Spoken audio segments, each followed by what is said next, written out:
찬송가 424장 찬송입니다. 나의 생명 되신 주.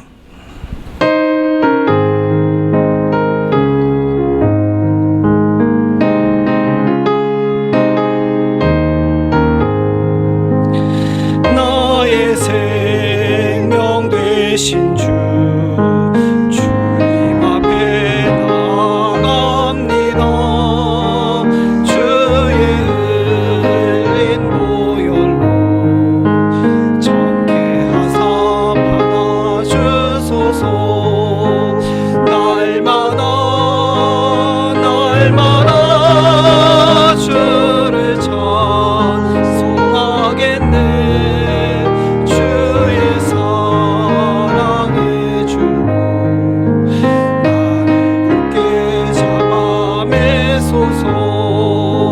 괴로운 세상 지날 때 나를 인도하여 주소서. 주를 믿고 나가면 나의 길을 잃지 않겠네. 날마다 주를 찬송하겠네. 주의 사랑의 줄로 나를 굳게 잡아 매소서. 세상 살아갈 때에 주를 더욱 사랑합니다.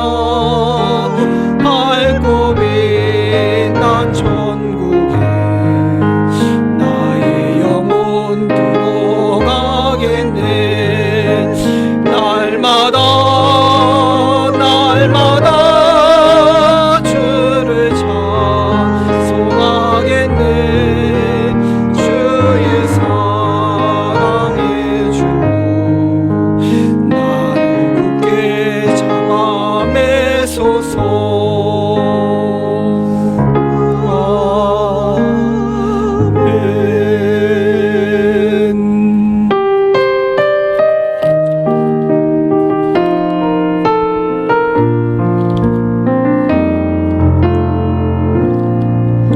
하늘의 문을 여소서. 이곳을 주목하소서. 주를 향한 노래가 꺼지지 않으니 하늘을 열고 보소서.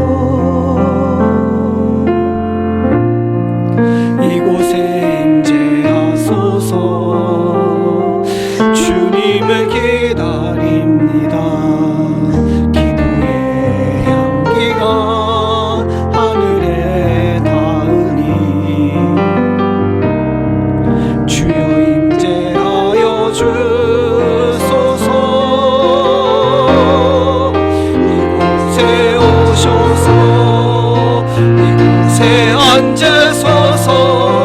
이곳에서 드리는 예배를 받으소서.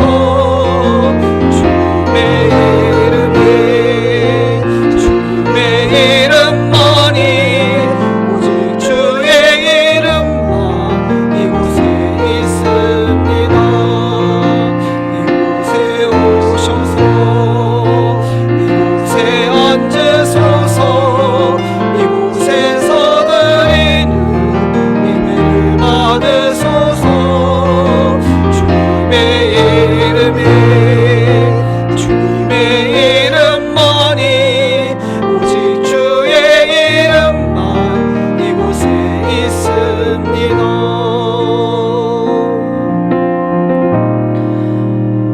이 시간 함께 기도하겠습니다. 또한 하나님께서 주신 거룩한 성일 저희들 주님 앞에 엎드려 예배합니다. 저의 마음이 성결하고 주님 앞에 온전한 마음으로 나아갈 수 있기를 위해 간구하시되 감사와 회개의 기도로 하나님께 나아가실 수 있기를 원합니다. 함께 감사와 회개의 기도 하나님께 드리겠습니다. 기도합니다. 아버지 하나님 주님 주시옵소서. 주여 하나님 주님 주시기를 소원합니다. 우리의 연약함과 부족함을 주께서 긍휼히 여겨주시옵고 아버지 앞에 나아가 엎드려 간구하시옵소서.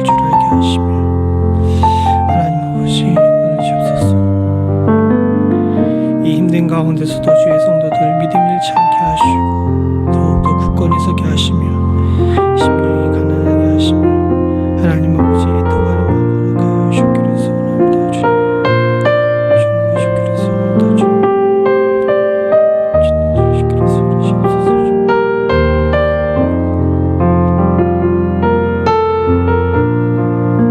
주님 주기를 소원합니다.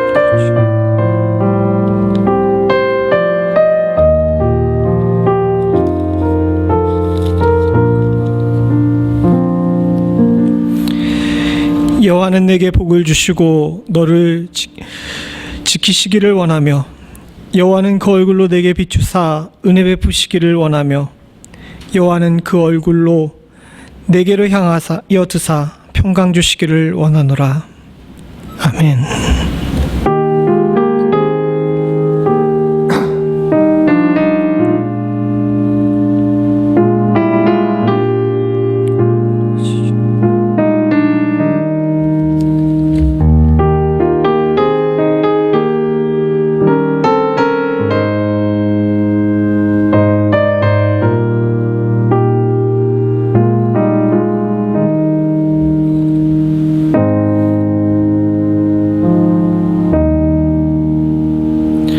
만복의 근원 되시며 긍휼의 근원 되신 하나님 아버지, 주의 사랑하는 성도들을 오늘도 붙드셔서 주의 은혜 가운데 거하게 하시고 평안으로 우리의 삶을 지키시는 줄로 믿습니다. 지난 일주일 동안도 저의 삶을 돌이켜보건대 하나님으로부터 멀어졌던 순간들도 많이 있고 현실적인 어려움들로 인하여서 우리의 마음이 상처받고 찢긴 부분도 있음을 주께서 잘 아시는 줄로 믿습니다. 그러나 주님께서 얼굴 드셔서 우리를 지켜보심으로 말미암아 우리의 삶이 주의 은혜 가운데 형통한 길 가게 하실 줄로 믿습니다. 복의 근원 되신 주님을 온전히 바라볼 수 있도록 주님 도와주시옵고 특별히 이 심령이 가난한 때에 우리의 심령을 가난케 하사 천국을 소유하는 축복을 잃지 않게 하여 주시옵소서. 오늘 예배로 이 자리에 모였습니다. 사랑하는 성도님들, 비록 공간으로는 한 자리에 모여 있지 않으나 우리가 같은 마음으로 주님을 예배할 때 어떤 곳에서 어떤 자세로 예배를 드리든지 주님 앞에 신령과 진정으로 예배드릴 수 있도록 주님 도와주시옵고 주님 앞에 나아가 엎드려 기도하는 모든 성도들에게 주께서는 넘치도록 풍성한 복을 허락하여 주시옵소서. 오늘 이 예배 가운데 함께 하실 줄로 믿사옵고 모든 말씀 예수님의 이름으로 간절히 기도드리옵나이다. 아멘. 우리 함께 찬송가 32장 찬송입니다. 오 하나님 우리의 창조주시니.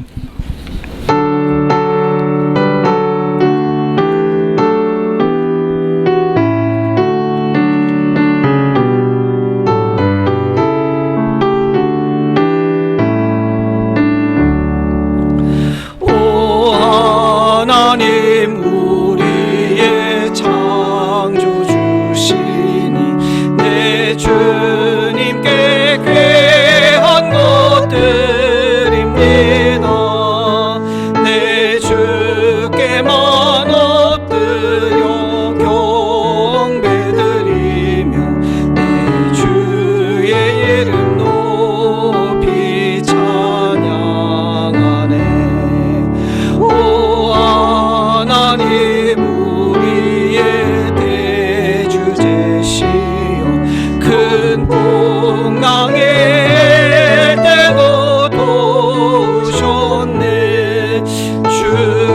죽음에서 우리를 구하셨으니 내 주의 이름 높이 찬양하네.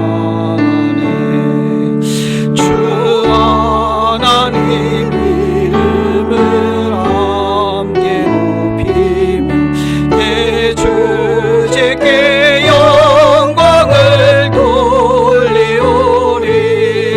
그 능력의 우리를 지켜주시니 주 하나님을 높이 찬양하네.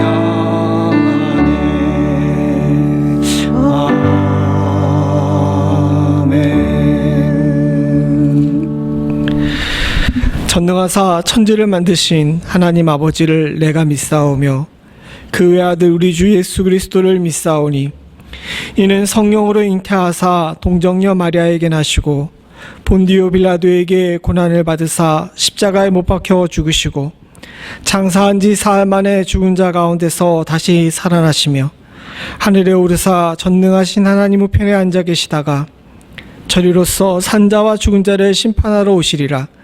성령을 믿사오며 거룩한 공예와 성도가 서로 교통하는 것과 죄를 사하여 주시는 것과 몸이 다시 사는 것과 영원히 사는 것을 믿사옵나이다. 아멘. 찬송가 364장 찬송 같이 하시겠습니다. 찬송가 364장.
야곱의 궁핍함과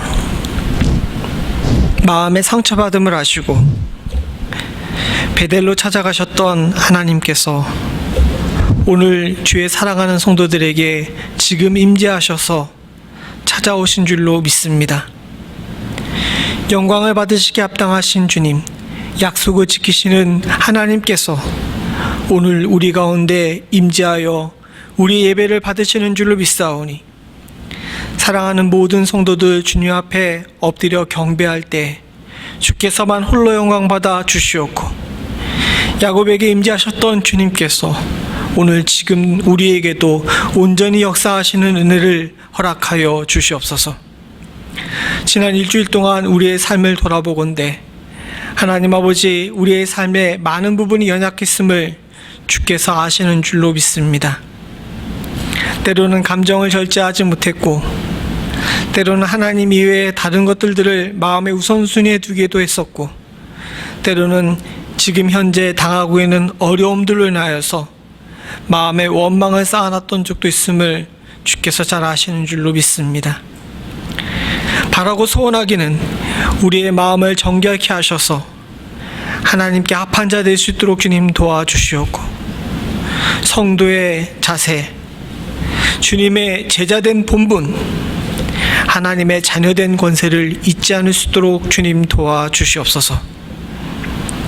비록 온 교회가 흩어져 각자의 처소에서 예배드리고 있으나 하나님 앞에 온전히 예배드리기를 소원하는 주의 사랑하는 성도들, 그 심령이 가난함을 주께서 보시고 하나님 저들의 마음 가운데 천국을 허락하시며 속히 이 자리에 다시 모여 예배드릴 수 있는 은혜 또한도 허락하여 주시옵소서. 온 세상이 함께 겪고 있는 이 어려움, 하나님 아버지, 저희들의 마음 가운데 가졌던 수많은 악함의 대가라면 하나님 주께서 우리를 긍휼히 여기시고 용서하시사 땅을 고치시는 은혜를 허락하여 주시옵고, 이 어렵고 힘든 시기가 우리의 삶을 돌아보며 삶의 기준점을 다시 세울 수 있는 귀하고 복된 시간 될 수 있도록 주님 도와주시옵소서. 과거에 가졌던 우리의 많은 가치들이 주께서 세상을 치심에 한 번의 무너짐을 보게 됩니다. 세상에 무너질 것들에게 마음 두었던 저희들의 마음을 주께서 다시 돌리시고 계시는 줄로 믿사오니 하나님, 이 어려운 시간에도 우리의 중심을 온전히 붙잡아 주시고 하나님께로 향할 수 있는 귀하고 복된 시간 되게 하여 주시오며, 더불어 하나님 앞에 온전한 마음으로 서는 모든 성도들에게 시대를 이길 수 있는 힘 또한도 허락하여 주시옵소서. 이 어려운 시기에 하나님, 우리의 사업체, 우리의 자녀들을 주님께서 지켜주시기를 소원합니다.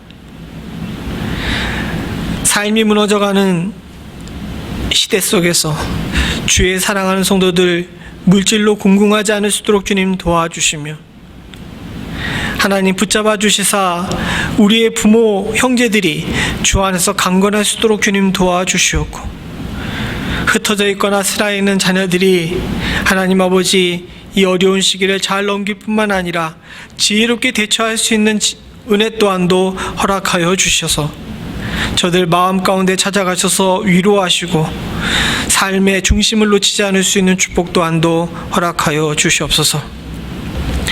온 세계가 겪고 있는 이 어려움 속에서 가장 크게 힘들어하는 자들이 있음을 주께서 잘 아시는 줄로 믿습니다. 병에 걸려 신음하고 있는 자들에게 긍휼을 베풀어 주시며, 저들을 위해 헌신하는 의료진들 위에도 주님께서 하나님 아버지 긍휼과 자비의 손길을 허락해 주시사 마음에 상처받고 하나님 아버지 시험에 든 일 없도록 주님 도와주시옵소서. 지금은 예배를 드리는 시간입니다. 주의 사랑하는 성도들이 엎드려 드리는 이 귀한 예배, 주님께서만 홀로 받아 주시옵고 온전한 말씀과 기도와 찬양이 있는 예배 되게 하여 주시사 하나님, 우리의 예배가 주님 받으시기에 합당한 예배 될 수 있도록 도와주시옵소서. 특별히 부족한 종 위에 주님께서 긍휼을 베풀어 주시사 바르게 주의 말씀을 증거할 수 있는 은혜를 허락하여 주시옵고, 하나님 말씀 이외에는 입에 담지 않게 하시며 성도들을 위로하며 회복시키는 주의 복된 말씀만이 선포될 수 있도록 주님 도와주시옵소서. 이 시간 예배를 섬기기 위해 헌신하는 주의 사랑하는 성도들에게도 복 내려주시사 이들의 수고와 헌신과 용기를 주께서 기억하여 주시옵고 하늘과 이 땅에 함께 갚아주시는 은혜 또한도 허락하여 주시옵소서. 주께서 주의 사랑하는 교회와 사랑하는 성도들과 성도들의 삶을 붙드실 줄로 믿사옵고 모든 말씀 예수님의 이름으로 간절히 기도드리옵나이다. 아멘.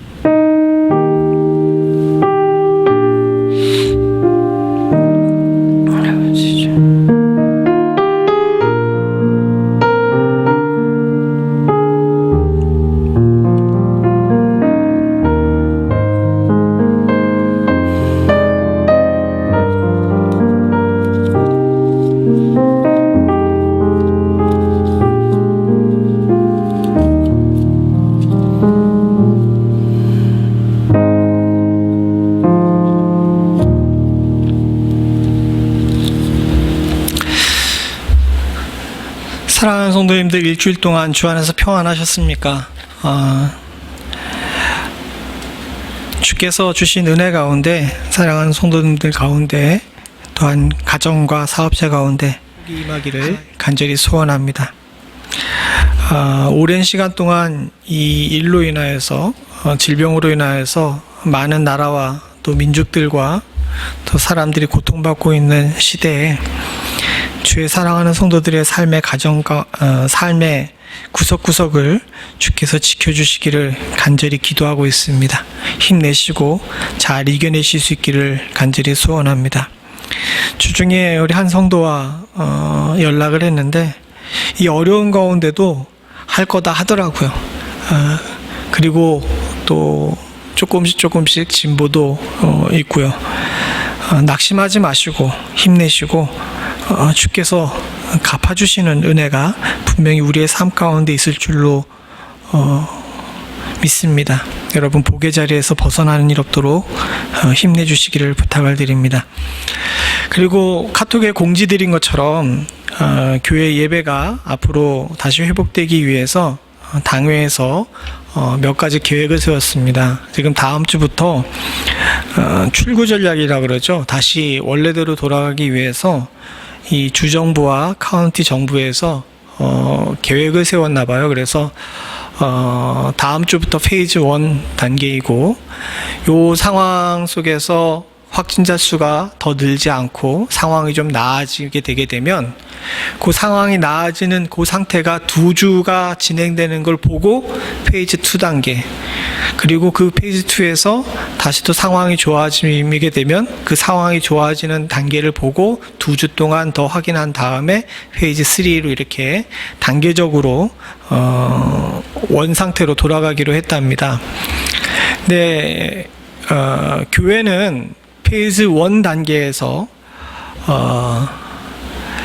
그 교회 좌석수의 25%만 이제 사용하게끔 그렇게 안내가 되어 있습니다. 저희 교회가 80석이 조금 안 되는데 그렇게 되게 되면 10명 좀 넘게 되죠.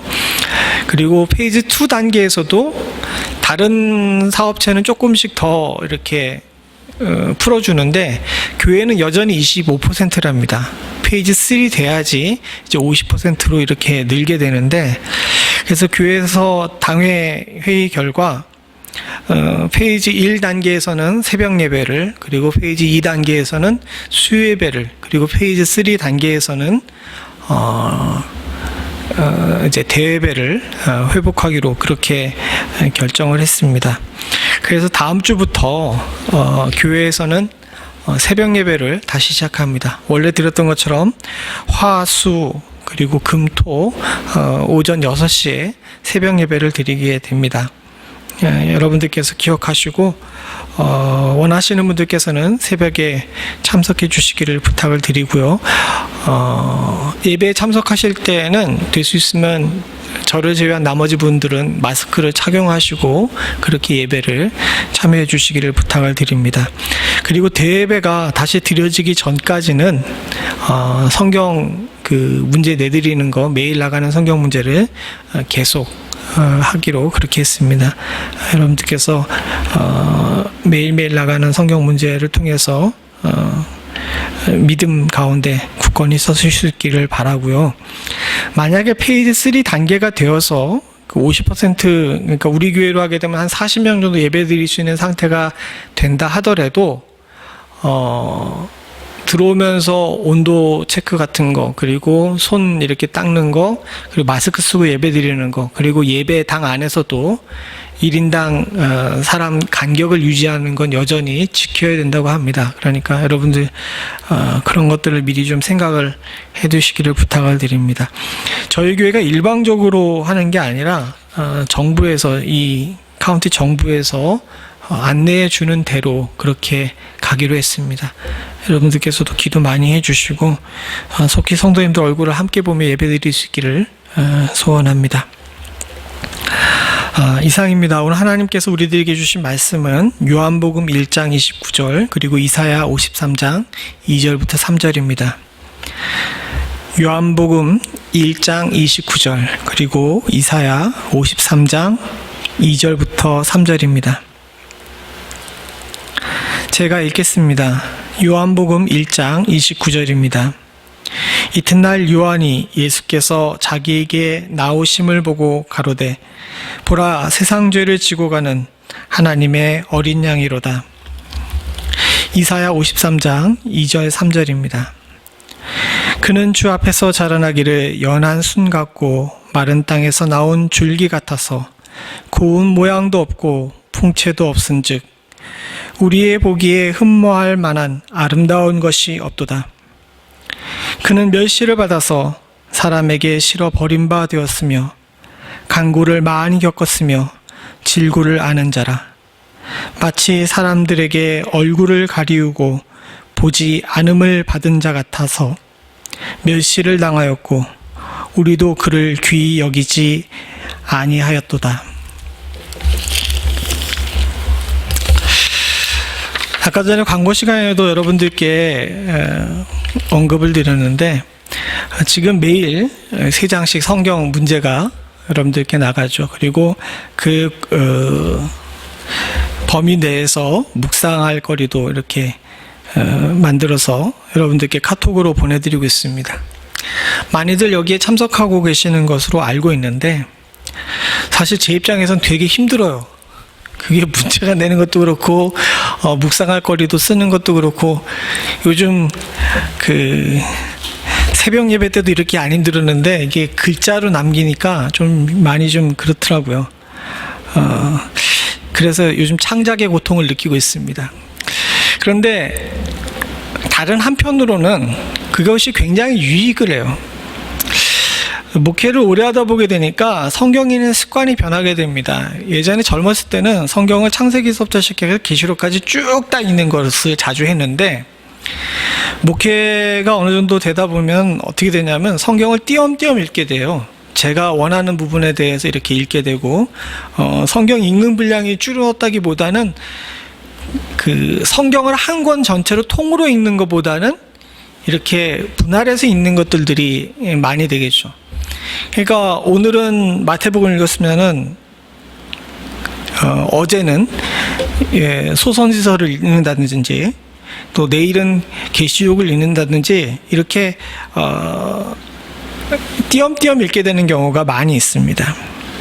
근데 성경 퀴즈를 내고 이렇게 범위를 맞춰가지고 묵상거리를 내다 보니까 저도 이제 한 권을 쭉 다 읽게 되죠. 지난주에 여러분들께서 함께 하셨지만은 지난주에 요한복음은 전체를 다시 한번 쭉 다 읽게 됐습니다. 요한복음을 쭉 다 읽으면서 한 가지 느낀 것이 있었어요. 그건 뭐냐면 요한은 분명히 요한복음을 쓴 이유가 하나님 예수 그리스도의 신성에 관해서 이야기했는데 쭉 다 다시 읽어보니까 다시 한번 느끼게 되는 것이 뭐냐면 예수님의 신성을 얘기하는 부분이 분명히 있긴 있지만 한편으로는 너무나도 인간적인 하나님을 여기서 발견하게 된 것이었습니다. 사실 요한복음이 쓰여진 이유가 있습니다. 요한은 다른 어떤 사도보다 길게 살았습니다.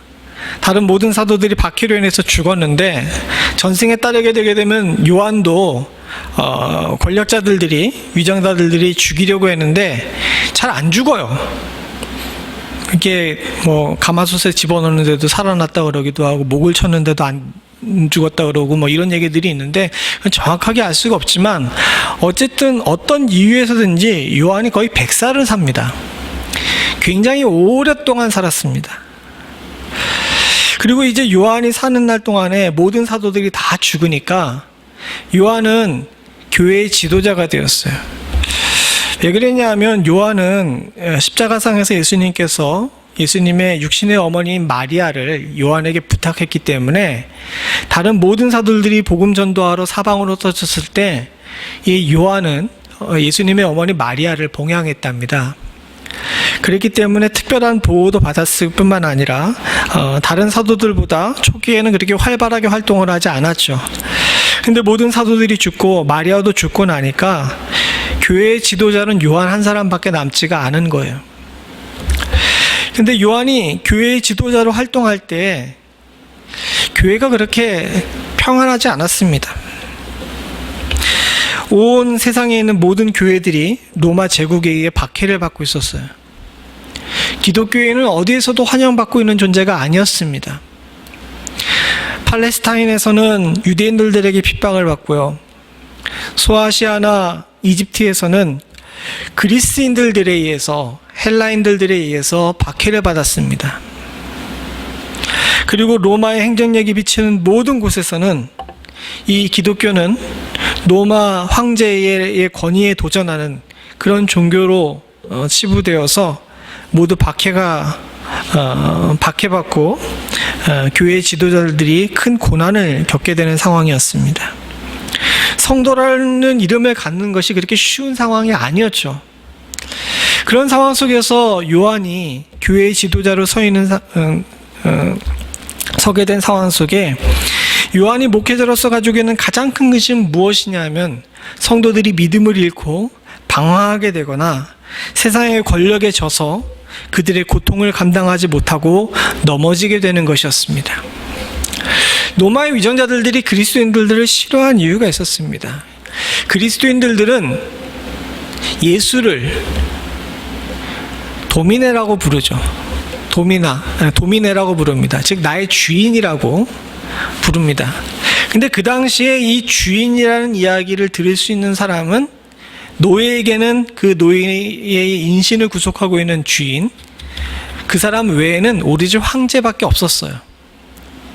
황제가 모든 로마 제국의 신민들의 주인이자 신이었습니다. 그런데 예수 믿는 사람들은 로마 제국의 황제는 인정을 하되 그를 주로 인정하진 않았던 거예요. 오로지 주님은 예수님 한 분밖에 없는데 로마 황제가 그 자리를 차지할 수 없다라고 생각을 했던 겁니다. 이런 상황 속에서 로마의 황제는 그리스도인들이 자신의 권위에 도전한다고 생각을 했습니다. 그래서 갖은 핍박을 다 가했죠. 요한의 걱정은 세상의 힘과 권력을 가진 자들이 교회를 핍박할 때 성도들이 이것을 착각을 하고 이것이 진정한 힘인 줄로 착각을 하고 진정한 주 대신 예수 그리스도를 버리고 세상의 가짜 주인 로마 황제에게 엎드려 절하는 것, 이걸 걱정하게 된 것입니다. 실제로 교회가 공인된 다음에 가장 큰 문제가 뭐였냐면 이 박해가 한 200년, 250년 정도 되는데 그 기간 동안 배교한 사람들이 있었어요. 이 배교한 사람들이 아예 교회를 떠난 것이 아니라 교회 안에 있음에도 불구하고 이제 황제 섬기는 걸 겸하여 섬긴 사람들이 생긴 거죠. 물론 교회를 아예 떠난 사람도 있고요. 한국에서도 비슷한 일이 있었죠. 일제시대 때 신사참배를 강요받았을 때 교회에서 예배 드려요. 예배 드리면서 이 앞에다 신사의 신주단지 갖다 놓고 예배 드리는 교회들이 있었습니다. 해방 이후에 그 문제 때문에 교단이 갈리고 많은 분쟁이 일어나게 됐었죠. 요한은 이것을 용납할 수가 없음을 성도들에게 알려주고 싶었습니다. 그래서 그는 요한복음을 써요. 이미 마태, 마가, 누가가 여러 성도들에게 읽힘에도 불구하고 요한복음을 쓴 이유가 있었습니다. 그것은 뭐냐면 요한복음 속에서 예수님께서 진정한 하나님이심을 분명히 나타내고 싶었던 거예요. 그분 위에는 길이 없고 사랑으로 이 땅에 오셔서 십자가를 지심으로 말미암아 그 사랑을 온전히 이루시고 생명의 근원 되심을 바로 증거하고 이 주 되신 예수 그리스도 하나님 되신 그분을 세상의 그 어떤 것과도 바꿀 수 없다는 사실을 분명히 이야기하고 싶었던 겁니다. 그래서 요한복음을 전체적으로 보게 되게 되면 예수 그리스도의 신성에 관해서 굉장히 강조를 할 뿐만 아니라 여러분들 잘 아시는 몇몇 구절들을 통하여서 예수님께서 이 땅에 오신 목적을 분명히 가르치고 그것 이외에 다른 방법이 없음을 성도들에게 온전히 증거하고 있습니다. 그런데 제가 앞에 말씀드렸던 것처럼 이 요한복음은 1장서부터 쭉 다 끝장까지 쫙 읽어보다 보니까 한편에 생각이 든 것이 뭐냐 하면 요한이 예수님이 하나님이신 것을 증거함과 동시에 참 성도들에게 연민을 가지고 있었구나라는 생각이 들더라고요.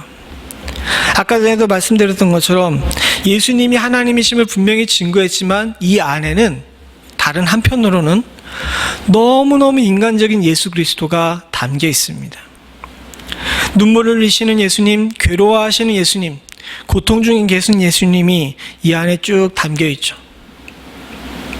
그리고 제가 생각할 때 이런 예수님의 모습을 가장 객관적으로 보고 또 가장 객관적으로 평가한 사람이 있었는데 그건 누구냐면 이미 예수님이 사역하시기도 전에 예수님을 가르쳐서 세상 죄를 지고 가는 하나님의 어린 양으로 고백한 우리가 오늘 함께 읽은 본문의 세례 요한이었습니다. 요한복음 1장 29절에 이렇게 얘기합니다. 요한이 예수께서 자기에게 나오심을 보고 가로되 보라 세상 죄를 지고 가는 하나님의 어린 양이로다. 세례 요한은 분명히 하나님의 특별하신 계획을 따라 예수님의 길을 예비하기 위해 이 땅에 보내진 자입니다. 그런데 이 요한이, 세례 요한이 예수님이 그에게 나오심을 보고 예수님을 가르쳐서 보라 세상 죄를 지고 가는 하나님의 어린 양이로다 라고 이야기하고 있어요. 그냥 하나님의 종이다, 하나님의 선지자다, 하나님께서 우리들에게 보내신 메시아다 라고 이야기해도 되는데도 불구하고 요한은 예수님을 소개할 때 그 첫 마디가 세상 죄를 지고 가는 하나님의 어린 양이라고 이야기한 것입니다. 이 말씀이 우리에게 있어서는 너무 익숙한 말씀이기 때문에 그냥 쉽게 들리지만 그 당시 유대인들이 듣기에 저 말씀은 참 이해하기가 쉽지 않은 말씀이었어요. 왜냐하면 메시아는 능력 있는 존재이고 메시아는 힘 있는 존재였습니다. 지금 당장 로마에 압제받고 있는 상황 속에서 민족을 구원하고 나라를 다시 세우기 위해서는 강하고 능 있는 사람이었어야 됐어요. 그리고 그 사람은 사실 세상의 권세를 가지고 있는 자로 권력이나 물질이나 또는 개인의 능력이 출중한 사람이었습니다. 그런데 이 메시아를 소개하면서 요한은 두 가지를 얘기하는데 첫 번째는 세상의 죄를 지고 가는 이라고 이야기하면서 모든 사람들이 별로 관심이 없어 하는 것, 이것을 제일 먼저 얘기하고 있어요.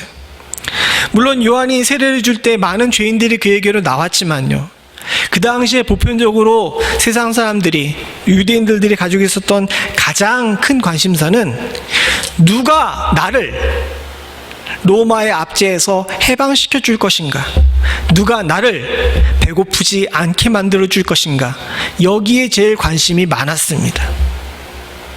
죄에는 그렇게 관심이 많이 없었어요. 근데 사실 지금 우리도 보면 마찬가지죠.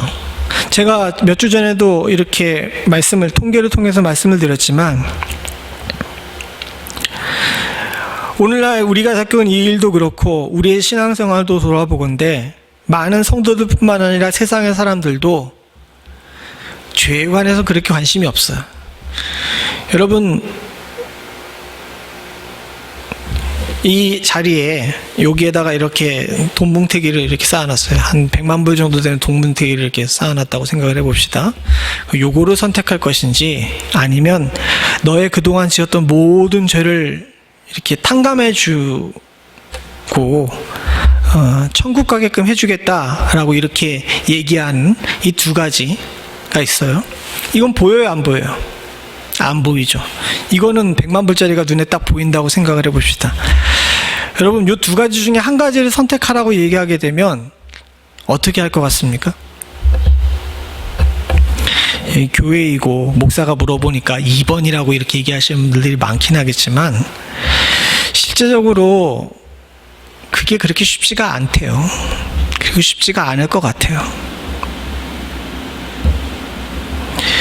현실적이고 눈에 보이는 것과 추상적이고 눈에 안 보이는 것, 이 부분에서 많은 사람들이 시험에 드는 경우가 있습니다. 그리고 지금 이 코로나 사태도 마찬가지예요. 눈에 안 보이는 질병으로 인해서 많은 사람들이 고통받고 있는 가운데 우리는 세상의 민낯을 보게 됩니다.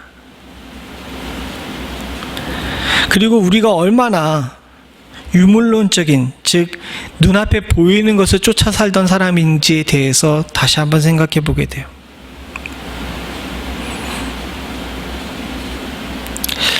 그런데 사랑하는 성도님들, 눈에 보이는 것은 우리의 고통에서 해방시켜주지 않습니다. 여기서 요한이 세상 죄를 지고 가는 이라고 이야기한 데에는 우리가 거기 이유가 있음을 잘 알고 있죠.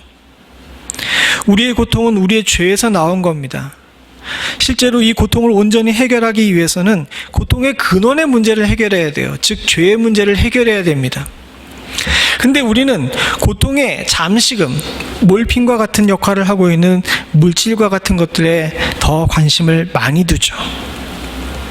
실제로 그랬습니다. 살다 보니까 인생 가운데 있는 많은 고통들이 사실 돈으로 해결되는 경우가 많이 있어요. 목사가 이런 얘기하니까 되게 이상하죠. 그런데 사랑하는 성도님들, 그 고통을 돈으로 해결했는데 그 고통은 조금 있다가 또 찾아와요. 그럼 우린 또 돈으로 막습니다. 돈과 세상의 방법으로 또 막습니다. 그러면 그 문제가 해결이 되나요? 아니요. 또 찾아옵니다. 그래서 어떤 분이 그런 말씀을 했죠. 세상의 고통은 전기 고지서와 같다고.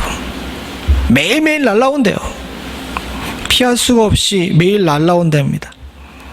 막으면 또 막아야 되고, 막으면 또 막아야 되고, 그런 식으로 계속 반복되죠. 주님께서는 우리의 가장 깊은 곳에 있는 온전한 문제를 해결하셔서 우리로 완전한 해방을 이루시기 위해 이 땅에 오신 줄로 믿습니다. 그래서 요한은 세상 죄를 지고 가는 이라고 이야기하면서 우리의 고통의 온전한 해답으로 주님께서 오셨다는 사실을 분명히 이야기하고 있습니다. 근데 여기서 끝난 것이 아니에요. 우리의 고통의 문제를 온전히 해결하기 위해서 주님께서 오셨는데, 이 오신 주님께서는 그냥 오신 것이 아니라 우리 고통을 이해하고 위로하시기 위해서 또한 오셨다는 사실입니다. 문제를 해결해 주는 것만 해도 감사한데 그 문제를 해결하는 동안에도 주께서 같이 있어 주시겠다라고 약속하신 거예요. 사역을 하다 보게 되게 되면 많은 분들이 인생의 문제를 가지고 저에게 찾아오십니다.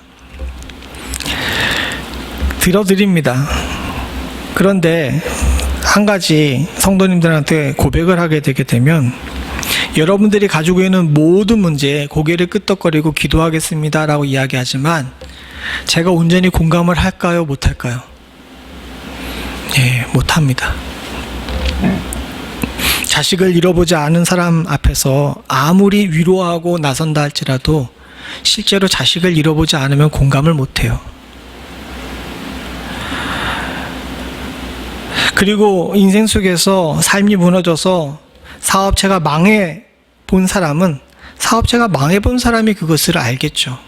망해보지 않은 사람은 그걸 공감하기가 쉽지 않습니다. 주님께서 나의 죄를 해결하고 내 고통의 문제를 온전히 해결해 주시기 위해 이 땅에 오셨다고 얘기해도 많은 사람들에겐 추상적이에요. 아까 전에 돈과 이렇게 그 내용을 함께 두고서 뭘 고르려고 그럴 때 사람들이 이 돈을 고르는 것처럼 이 추상적인 것에 마음은 잘 안 가죠. 주님께서 내 고통을 아시고 나와 함께 하신다라고 이야기해도 사람들이 쉽게 잘 이해하지 못하는 경우가 많이 있습니다. 목회자가 내가 당신의 마음을 잘 압니다, 함께 기도합시다라고 얘기해도 성도들은 그때 잠깐 목사님도 내 마음을 이해해 주시는구나 라고 생각할지 모르지만 실제로 온전히 그렇게 이해할 수 있는 사람은 없죠.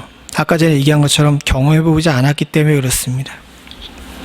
그러나 놀랍게도 주님께서는 세상 죄를 지고 있기 때문에 누구보다도 우리의 형편과 처지를 잘 알고 계시고 아픔에 공감하실 수 있는 분이심을 저와 여러분들은 알고 있습니다. 세상의 다른 신들들은 강하지만 우리 주님은 약하셨어요.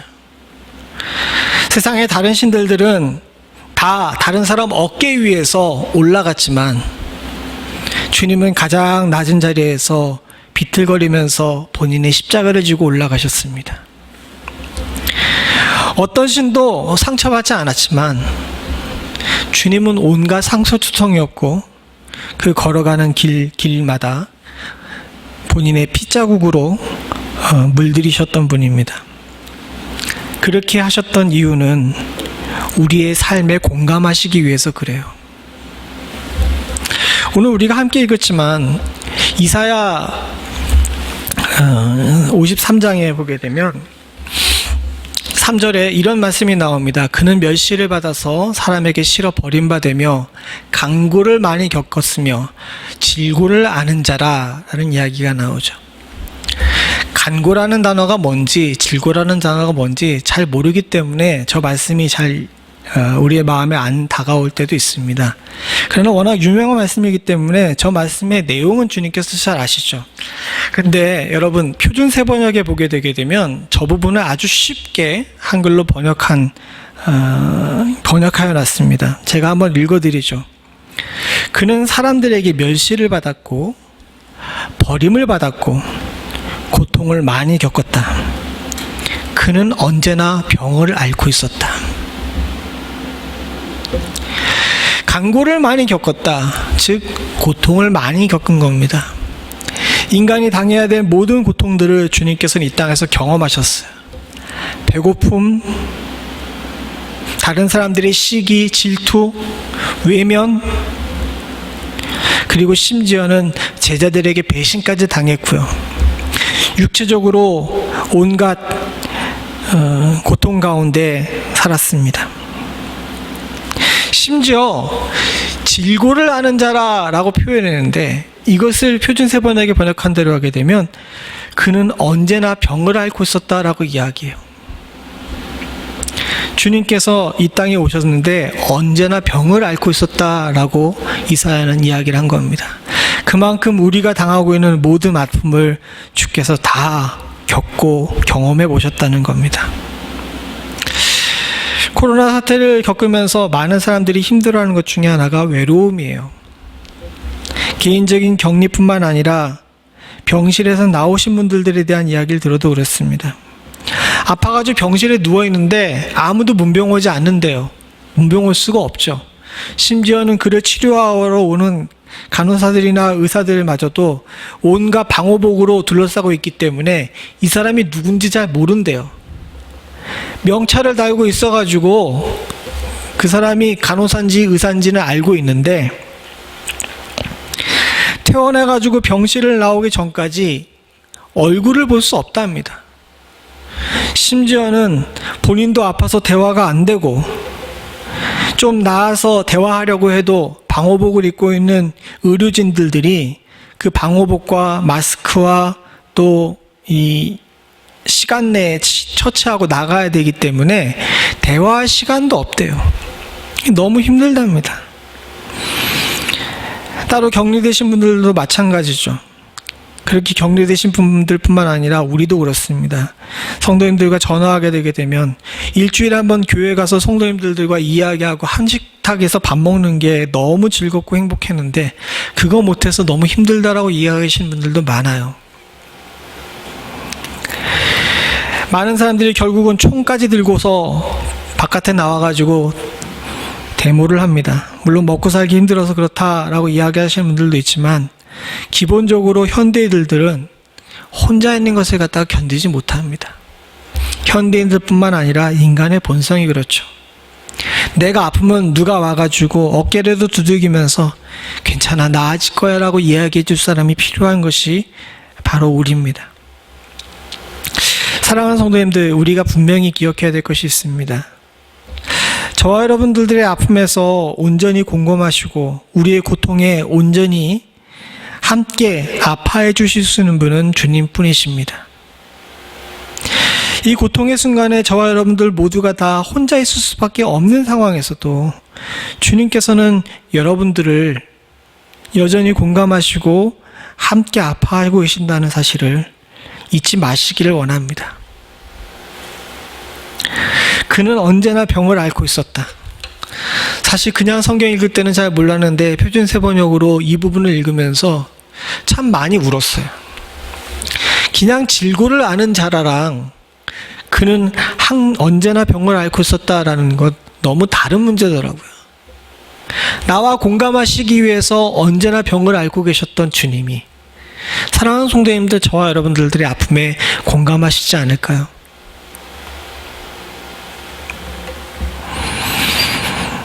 우리는 지금 이 어려운 사태 때문에 각자 집에 앉아 있습니다. 또 사업도 잘 안 되는 부분도 있고요.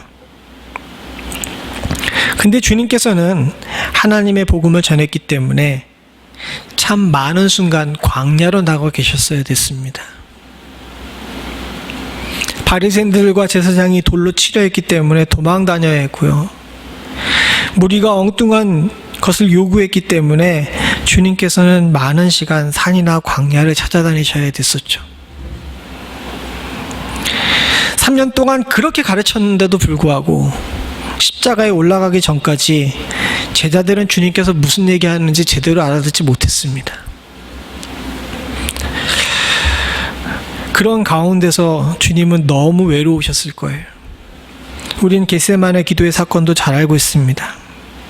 함께 기도해달라고 가까이 부른 제자들마저도 잠들었을 때 주님께서 제자들에게 와서 하신 말씀을 여러분들 잘 아십니다. 저는 그 말씀 가운데 한시도 나와 함께 할 수가 없었냐라고 묻는 주님의 말씀 가운데 참 큰 외로움을 느꼈습니다. 누구보다도 우리의 외로움과 우리의 홀로됨을 잘 아시는 주님께서 사랑하는 성도님들, 지금 여러분들을 위로하고 계시는 줄로 믿습니다.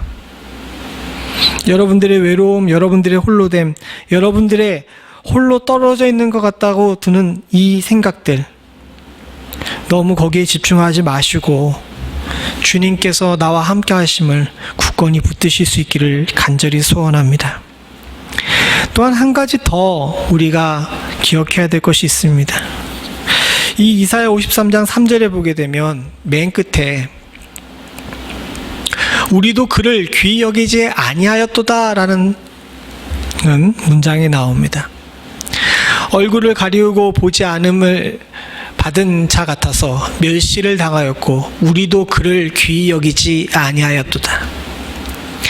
우리도 그를 귀히 여기지 아니하였도다 라고 나온 문장을 앞에와 쭉 연결해서 읽어보게 되게 되면 그저 문목 속에 나오는 문장처럼 보이는데 조금만 따로 떨어뜨려 놓고 생각을 해보게 되게 되면 우리 곁에 오신 주님을 우리도 누구도 귀히 여기지 아니하였다는 겁니다. 그렇죠? 근데 저 문장을 잘 생각을 해보게 되게 되면 그래요. 주님께서 이 땅에 내려오시면 세상 사람들이 그를 귀히 여기지 않을 것이라는 사실을 몰랐을까요? 아니요. 이미 구속사에 예정된 대로 주께서 이 땅에 보내심을 받고 십자가에 못 박혀 돌아가신 것을 우리가 안다면 주님께서는 환영받지 못한다는 사실을 분명히 알고 계시면서도 우리 곁에 찾아오신 겁니다. 그런데도 불구하고 환영받지 못하고 귀히 여기지 않을 것이라는 것을 알면서도 우리 곁에 오시는 분이 주님이시라는 사실이죠. 이 말씀을 곰곰이 묵상해 보면서 한 가지 얻은 결론이 있습니다. 여러분들이 환영하든 환영하지 않든 주의 귀한 자녀들은 주님께서 곁에 찾아가시는 줄로 믿습니다. 오늘 이 시간 또 여러분들이 지금 당하고 있는 이 삶 가운데 있는 어려움 가운데 사랑하는 성도님들, 여러분들이 환영하든 환영하지 않든 귀히 여기든 귀히 여기지 아니하든 주께서 우리 곁에 오시는 은혜가 있는 줄로 믿습니다. 내 곁에 찾아오시는 주님이 바로 여러분들 곁에서 여러분들을 붙드시는 줄로 압니다. 이걸 놓치게 되게 되면 성도도 한꺼번에 무너져요. 카톡으로 보내드린 묵상을 읽으신 분은 아시겠지만 지난 4월 26일인가 7일쯤에 뉴욕에 있는 200병상 정도 되는 병원에 응급의학과 그 헤드쿼터가 자살을 했어요. 나이도 많지 않아요. 저 나이 또래 되는 백인 여성 의사인데 능력이 좋았던 것 같습니다. 아무래도 뉴욕에 있는 중견급 병원에 응급실을 담당하고 있는 응급과장이었으니 나름 똑똑하고 또 성실하고 능력 있는 사람이었겠죠.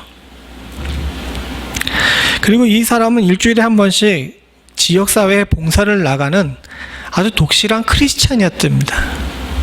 다른 사람들에게 항상 밝게 나가서 먼저 인사하고 병실에 있는 환자들에게도 인기가 많았던 그런 의사라고 합니다. 근데 다 아시는 것처럼 뉴욕에 커다란 코로나 사태가 일어나게 되고 그 응급실이 코로나 환자로 이렇게 많이 힘들었던 것 같아요. 심지어는 본인도 코로나에 걸려가지고 병치레를 했던 것 같습니다.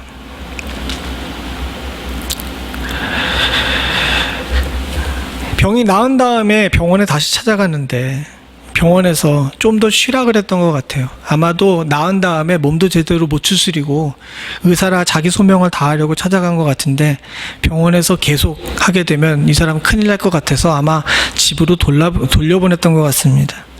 그래서 가족들이 이 사람을 위해서 아버지도 의사인데 아마 좀 이렇게 시골 지역으로 이렇게 피난을 갔던 것 같아요. 거기서 이 아버지 의사에게 딸인 이 의사가 이 코로나로 인해서 얼마나 많은 사람들이 비참하게 죽었는지에 대해서 이야기를 했던 것 같습니다. 그리고 본인의 자해를 해서 생을 마감했어요. 참 안타깝고 슬픈 이야기죠. 그리고 그걸 읽으면서 참 많은 생각을 하게 됐습니다. 아마도 이 의사는 자신이 감당할 수 없는 커다란 사태에 직면해서 자신의 한계를 느꼈던 것 같아요. 그리고 더불어서 그와 같은 사건 속에서 스스로 많이 상처를 입었던 것 같습니다. 아마도 그 마음 가운데 공포, 두려움, 또 홀로 되었다는 마음이 가득했던 것 같죠. 그래서 그를 위해서 함께 해주기 위해 모였던 가족들이 바로 옆에 있음에도 불구하고 자신 스스로 목숨을 끊었던 겁니다. 세상에 사람이 많아도 외로워요. 주변에 넘치도록 사람들이 많아도 외로워서 우울증에 걸리는 사람들 많이 있습니다. 왜냐하면 주변에 아무리 많이 있어도 진짜 내 곁에 계실 수 있는 분은 하나님 한 분뿐이에요. 예수님 한 분뿐이시기 때문에 그렇습니다. 예수님이 내 곁에 있어야 이 문제가 해결될 수 있는데 이분은 이 독실한 크리스찬임에도 불구하고 이걸 잠깐 놓쳤던 것 같아요. 위기의 순간에 사랑하는 성도님들, 우리는 더 굳게 우리의 생명줄을 붙잡아야 됩니다. 과거에 한창 대항해 시대가 이 시대 때 범선을 타고 다니며 바다를 이렇게 헤쳐나가던 이런 사람들은 누구보다도 용기 있던 사람들이었어요. 그런 이 용기 있던 사람들이 한 가지 꼭 잊지 않고 하고던 일이 있었습니다. 그건 뭐냐 하면 허리에 묶어놓은 생명선을 이 배에 있는 앵커에 항상 붙들어 매는 거였어요. 오늘날에야 밑에 선창에 가서 잠자는 사람도 있다고 얘기를 하는데 그 당시에는 거의 모든 선원들이 위에 있는 배 위에서 이렇게 잤답니다. 그런데 갑자기 한밤중에 바람이 많이 불고 파도가 갑자기 치게 되게 되면 그 생명줄을 묶어놓고 자지 않는 모든 사람들은 다 바다 바깥으로 떨어져요. 그럼 죽는 거예요.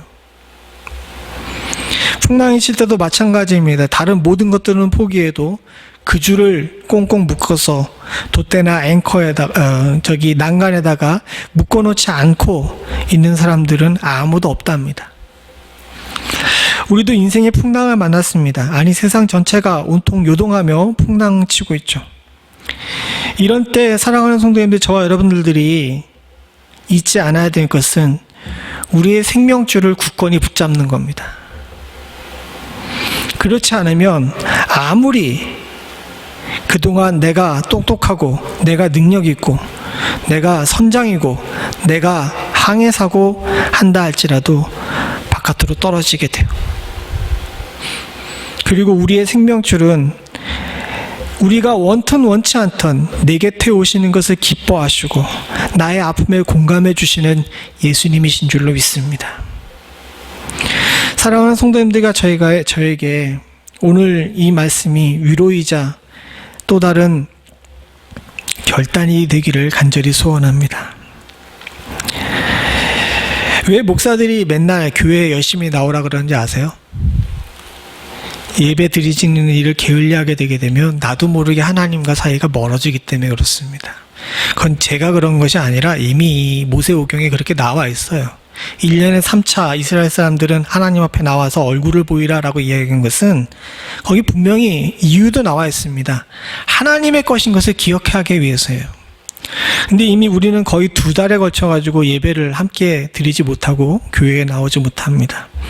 이러다 보게 되면 나도 모르는 사이에 생명끈을 놓게 돼요. 그러면 저와 여러분들 나와 공감해 주시고 내 곁에서 나를 위로하시기 위해서 지금도 문을 두드리고 계시는 주님으로부터 멀어지게 되게 되면 나도 모르는 사이에 바다 바깥으로 떨어지는 일이 벌어지게 됩니다. 이런 안타까운 일이 우리의 삶 가운데 일어나지 않기를 간절히 소원합니다. 말씀을 맺겠습니다. 사랑하는 성도님들, 요한은 정말 탄식과 같이 이야기합니다. 세상 죄를 지고 가는 하나님의 어린 양을 보라. 안타까운 거예요. 하나님 되신 그분이 지지 않아도 될 세상 죄를 지면서 비틀거리면서 앞으로 나아가야 돼. 그것이 너무 안타까워 보였죠. 그러나 다른 방향으로 보게 되면, 아니 우리 입장에서 보게 되면 이것은 정말 큰 사랑이자 이것은 정말 우리에게 주시는 가장 큰 긍휼입니다. 그리고 지금 이 어려운 시기에 나의 아픔에 공감하셔서 많은 고통받으시고 언제나 병을 앓고 계셨기에 나의 병도 나의 고통도 누구보다도 잘 아시는 그분께서 내가 원하지 않아도 내 곁에 오셔서 나를 붙들고 계심을 여러분들 기억하시고 그 생명끈 굳건히 붙잡고 승리하실 수 있는 은혜가 있기를 간절히 소원합니다. 같이 기도하시겠습니다.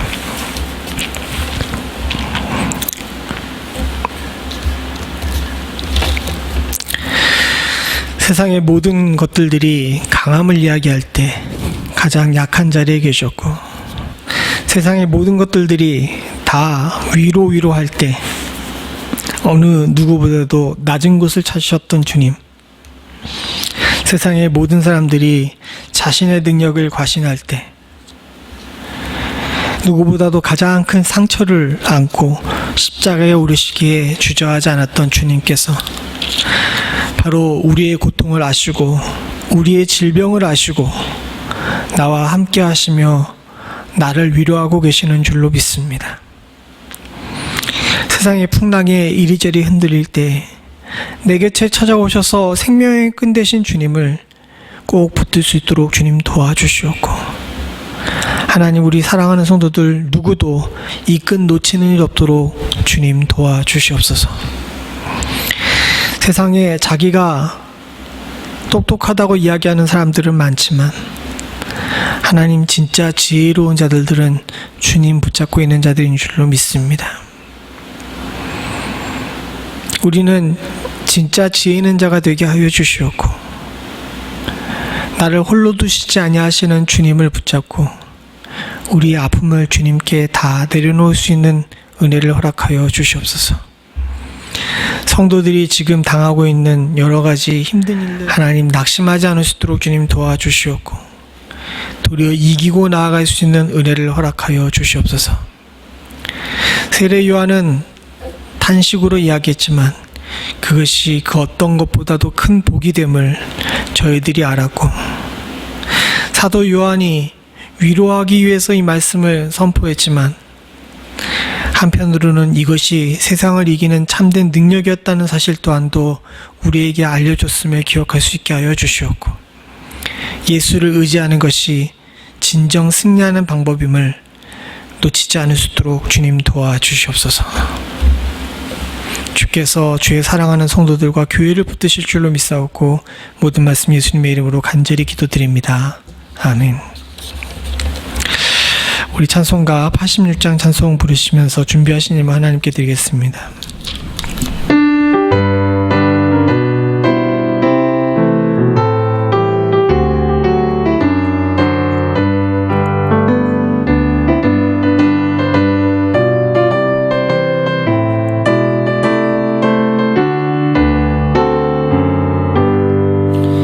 내가 참으지 않은 예수, 나의 상처 입은 심령을 불쌍하게 여기사 위로하여 주시니 기쁘신 나의 좋은 친구. 내가 의지하는 예수, 나의 사모하는 친구, 나의 기도 들으사 응답하여 주시니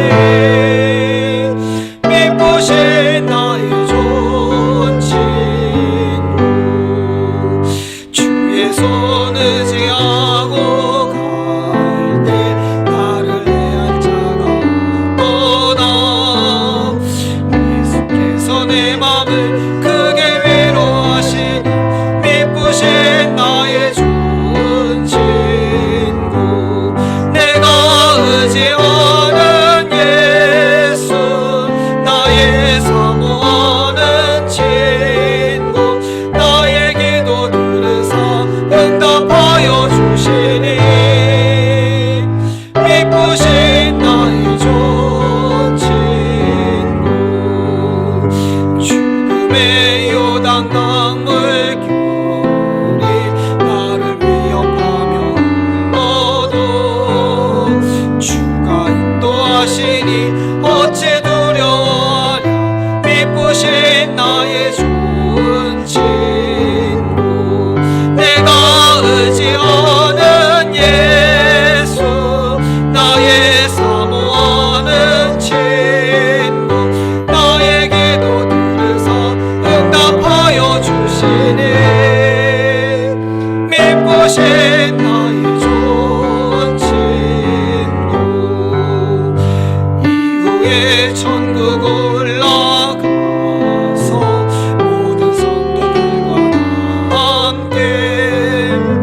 아버지, 주님 앞에 나오며 주의 사랑하는 성도들 마음과 정성을 다하여 물질을 드립니다.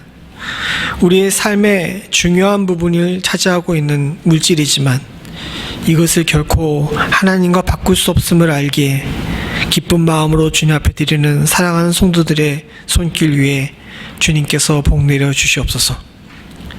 과부의 두렵던 것 같은 귀한 예물임을 주께서 아시고 하늘의 상급과 이 땅의 상급을 함께 누릴 수 있는 축복을 허락하여 주시옵고 혹 물질로 인해 시험에 드는 일이 없을 수 있도록 주님 도와주시오며 이것을 드림으로 말미암아 성도들의 가정이나 성도들의 사업체에 고통받는 일이 없도록 주여 지켜 보호하여 주시옵소서. 하나님 아버지, 어려운 가운데서도 믿음 잃지 않게 하시고 성도들의 사업체를 굳건히 붙드시사 축복의 통로를 잃지 않을 수 있는 축복을 허락하여 주시옵고 더불어 하나님, 성도들이 복받음으로 말미암아 주변에 있는 자들도 함께 복을 받을 수 있는 축복 또한도 허락하여 주시옵소서. 지금은 우리 주 예수 그리스도의 은혜와 아버지 하나님 무한하신 사랑과 성령님의 감동감화 교통하시는 은혜가 나에게 찾아오셔서 누구보다도 나의 고통과 질병에 공감해 주시는 예수 그리스도를 생명선처럼 붙잡고 이 험한 풍랑 가운데 이기기를 소원하는 주의 사랑하는 백성들과 이들의 생업과 가정과 부모와 형제와 자녀 그리고 교회 위에 지금부터 영원토록 함께 하시기를 간절히 축원하옵나이다. 아멘.